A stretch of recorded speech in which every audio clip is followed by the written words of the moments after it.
ఒకప్పుడు ఇండస్ట్రీలో star heroine గా ఓ వెలుగు వెలిగినటువంటి వారిలో నటి సోనాలి బింద్రే ఒకరు.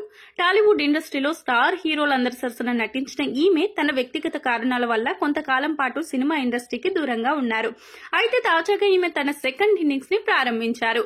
త్వరలోనే Sonali Bendre the broken news అనే వెబ్ సిరీస్ ద్వారా ప్రేక్షకుల ముందుకు రావడానికి సిద్ధంగా ఉన్నారు. ఈ వెబ్ సిరీస్ మే 3వ తేదీ G5 లో ప్రసారానికి సిద్ధమవుతున్నటువంటి తరుణంలో పెద్ద ఎత్తున ప్రమోషన్ కార్యక్రమాలను నిర్వహిస్తున్నారు. ఈ ప్రమోషన్ కార్యక్రమాలలో భాగంగా ఈమె తన సినీ కెరియర్ తొలి రోజులను గుర్తు చేసుకున్నారు. కెరియర్ మొదట్లో నాకు డ్యాన్స్ పెద్దగా రాకపోయేది కాదు. దీంతో అందరూ కూడా నన్ను హేళన చేసేవారు.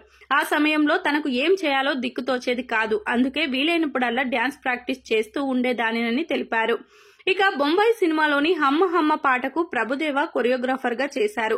ఈ పాటను నేను సవాల్గా తీసుకుని మరీ డ్యాన్స్ ప్రాక్టీస్ చేశానని తెలిపారు. ఇక మణిరత్నం గారు లాంగ్ షాట్స్ ఎక్కువగా తీస్తారు కనుక చాలా వరకు సింగిల్ టేక్ లోనే ఈ పాట పూర్తి చేశానని తెలిపారు. అయితే ఈ పాటకు డ్యాన్స్ చేసిన తర్వాత సుందరం మాస్టారు ఈ పాటను చూసి నన్ను మెచ్చుకున్నారని, నాకు 100 రూపాయలు బహుమతి కూడా ఇచ్చారని తెలిపారు. అలాంటి గొప్పవారు నన్ను మెచ్చుకోవడంతో ఇక ఎవరేమనుకున్నా నేను పట్టించుకోనని భావించారు. అప్పుడే నాకు ధైర్యం కూడా వచ్చిందని తెలిపారు. ఈ పాట కనుక తను చేయలేకపోతే ఇండస్ట్రీ నుంచి వెళ్లిపోదామని అనుకున్నాను, కానీ మంచి సక్సెస్ అయింది. అందుకే ఈ పాట నాకు ఎప్పటికీ ప్రత్యేకమని సోనాలి బింద్రే తెలిపారు.